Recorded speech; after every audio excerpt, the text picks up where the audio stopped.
Miongoni mwa stori kubwa sana ambayo of course imekuwa ikiendelea huko kwenye mitandao ya kijamii ni kuhusiana na mahusiano ya Hamisa Mobeto pamoja na Azizi Ki. Tunafahamu miongoni mwa kapo ambayo watu wengi wamekuwa wakiipenda sana ni kapo, na of course watu walianza kudoubt mwanzoni kwamba kama mtu yuko mbali afu mtu anamwacha huku, so mahusiano yatakuwaje? Na of course, na mara nyingi mahusiano ya mbali wanasema huwa yanadumu kwa sababu umuoni mwenzako anafanya nini, lakini huwa wanakuwa mnakaa kwa muda mrefu. Lakini kwa mahusiano haya ya Hamisa Mobeto pamoja na Azizi Ki yamekuwa kama vile yana sintofahamu, kwa sababu sijui kwa sababu watu wengi waoni yale ambayo wamekuwa wakiyafanya kipindi walikuwa hapa karibu au ni nini.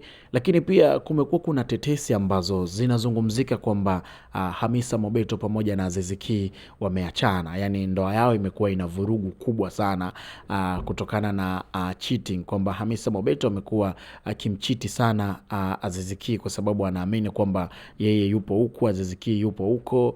So cha msingi kimekuwa kama vile ni sababu kuu ambayo imekuwa ikizungumzika. Lakini kuna kutoka kwa Mai TV anazungumza, anasema kwamba Hamisa Mobeto ni mjamzito, lakini cha ajabu katika ujauzito huo si wa Azizi Ki. Sasa sijui waje wamejuaje hili jambo kwamba ujauzito si wa Azizi Ki, ni kweli au ni aje? Lakini watu wamekuwa wakihusianisha kwamba kuna ukaribu ambao haueleweki kati ya Diamond pamoja na Hamisa Mobeto. Sasa wakiamini kwamba pengine Diamond ndo mwenye huo ujauzito au la. So kumekuwa kuna vitu vingi ambavyo vimekuwa vimezungumzika sana juu ya mahusiano, ambapo mpaka dakika hii ambayo mimi naye tunaongea hatujui kama hajawahi kutoka Hamisa Mobeto na kuzungumza hadharani kwamba yeye ni mjamzito au kuonekana kwenye picha akiwa yuko mjamzito, na hatujui chochote kuhusiana na mahusiano yao. Kwa fikra zangu ndogo ni kwamba pengine Hamisa Mobeto pamoja na Azizi Ki kutokuonekana pamoja kwa muda mrefu, labda pengine waja wamesema kwamba hawako sawa au wameachana.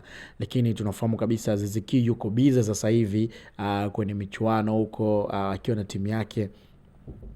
Lakini sasa Hamisa Mobeto naye pia yuko hivyo. Kwa hiyo pengine wakisha kuwa karibu ndo tutaanza kuona uhusiano wao uko vipi au ni aje. Na hii zote zimekuwa ni tetesi. Tulimsikia hata mama yake na Hamisa Mobeto anasema yeye haelewi chochote juu ya hayo mahusiano, anachojua mwanae kaolewa na mambo mengine yako sawa. So tunaendelea kuwa hapa, endelea kuwa hapa na sisi tutakuwa tunaendelea kukupa zile update zote ambazo zinahusu mastaa wa hapa Bongo, alafu tutakaa sawa.